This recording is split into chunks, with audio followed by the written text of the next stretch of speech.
I'm asking the bigger question of who am I? Who am I really? My answer is I am God's child. I am that which is born of all that is. I am, as Pierre de Chardin said, a spiritual being having a human experience, come trailing the breath of the ancestors yet, but trailing the breath of the angels, and understanding that because I am connected to the source of all that is possible for me. And what do I want? I don't want to just be successful in the world. I don't want to just make a mark or have a legacy. The answer to that question for me is I want to fulfill the highest, truest expression of myself as a human being. I want to fulfill the promise that the Creator dreamed when He dreamed the cells that made up me. What do I want? You must have some kind of vision for your life. Even if you don't know the plan, you have to have a direction in which you choose to go. I never was the kind of woman who liked to get in a car and just go for a ride. You want to be in the driver's seat of your own life, because if you're not, life will drive you. Knowing who you really are in this space and time that we embody. That's number one. What do you want? Who are you? Number two, you must find a way to serve. Martin Luther King said that not everybody can be famous, but everybody can be great, because greatness is determined by service. Now, we live in a world where everybody wants to be famous and where we admire people for just being famous. We think being known brings us value. The truth is, all of that will fade in time. Service and the significance that you bring to your service is that which is lasting. So to be able to, whatever your occupation or job or talent or gift is, our honorees today getting doctorate degrees, to apparently opposite fields, HIV and AIDS and the spoken word.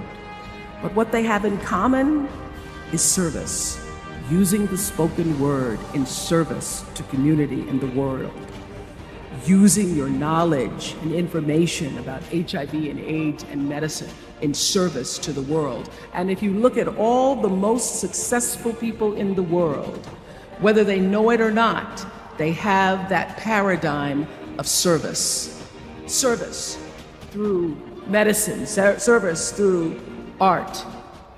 Using whatever it is you produce, your product, as a way of giving back to the world. When you shift the paradigm of whatever it is you choose to do to service, and you bring significance to that, success will, I promise you, follow you. Be excellent. Let excellence be your brand. Everybody talks about building a brand. I never even knew what that was. When people say, you're a brand, I would say, no, I'm just Oprah. What I recognize now is that my choice to, in every way, in every example, in every experience, to do the right thing and the excellent thing is what has created the brand. Years ago, I did an ad for Revlon for an ad they were doing called Unforgettable Women. And what I know is that when you are excellent, you become unforgettable. People remember you, you stand out. Regardless of what it is, you become an unforgettable woman. And that is what we all want. We want to be unforgettable and not forgettable. So doing the right thing, even when nobody knows you're doing the right thing, will always bring the right thing to you. I promise you that. Why? Because the third law of motion is always at work. For every action, there's an equal and opposite reaction. That is so true in all of our lives. Everything you even try to do to me, already done to you. So you don't have to worry about revenge or getting back at somebody, making sure they pay. You just have to do the right thing, and the right thing will follow you even when people don't support it. I remember many times on my show. There are many shows y'all never saw. And the reason you didn't see them is because I got the last vote. The most important thing I have come to know in doing the right thing and making the right choices is understanding what we talked about yesterday.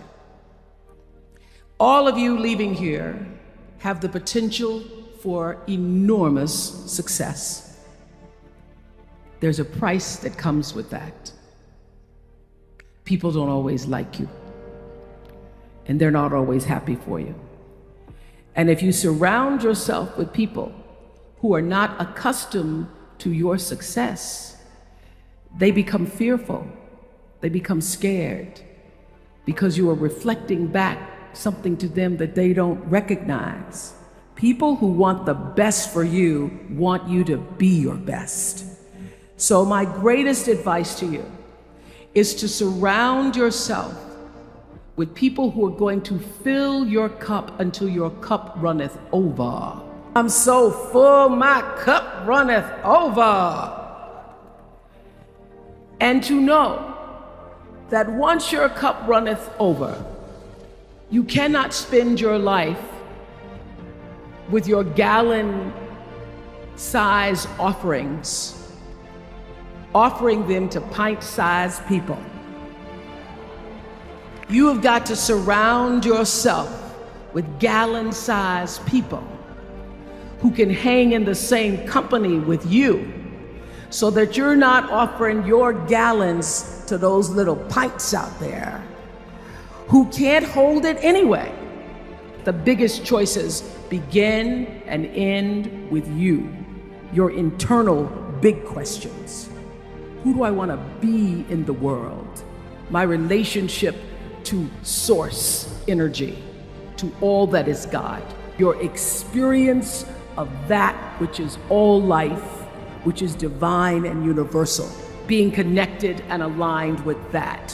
When you are tuned in and charged into that, whenever you feel empty, you go inside yourself and you connect to the source, and you know that all things are possible.